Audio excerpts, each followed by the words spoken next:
আজকে একটা ঘটনা কি হয়েছে জানেন?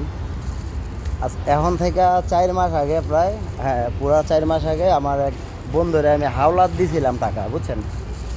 হাওলাত দিছি 100 টাকা।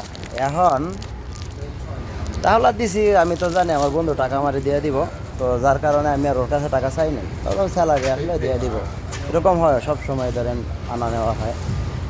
তো এইবার হয়েছে একটু ভিন্ন ঘটনাটা। মনে করেন ওরে 4 মাস আগে টাকা দিছি, টাকার আমি কোনো সময় চাই নাই। হ্যাঁ, এই যে 10 তারিখে স্যালারি আছে, স্যালারি আসার পরে আমি চাইছি ওর কাছে টাকা। এই যে গতকালকে ফোন দিছি যে দোস্ত টাকাটা যে নিছস, টাকাটা তো এই এতদিন দিলি না, এখন আমার দরকার আছে, আমার দে। এইখানে টাকা চাইতে গিয়ে হইলে গিয়ে মেন সমস্যাটা হয়েছে। সমস্যা হয়েছে গিয়ে এখন ও আমার কইতেছে যে এই তুই যে টাকা চাইছিস আমার কাছে, হ্যাঁ তুই যে আমারে টাকা দিলি, তা আগে চাইলি নাকি?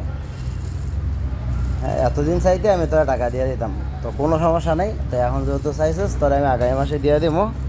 এখন দেওয়া সম্ভব না, এই মাসে আমার টাকা লাগবে, অনেক টাকার দরকার। তো এক কাম কর, তুই আরও 200 টাকা আমারে দে, আরও 200 টাকা দে, পরে আগামী মাসে একসাথে 300 টাকা দিয়ে দিব তোকে। এখন মানে আমি মদন হয়ে গেলাম, বুঝছেন? যে এখন কি করবো আমি বুঝতেছি না, এই কারণে এই ভিডিওটা করা। তো আপনার একটু আইডিয়া দিয়েন, এখন আগে যে 100 টাকা দিছি ওই টাকাটাই কি সাইরা দিব, নাকি আরও 200 টাকা ওরে হালাত দিব?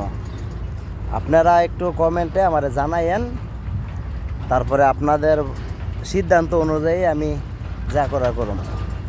তো ধন্যবাদ, ভালো থাকেন সবাই, আসসালামু আলাইকুম।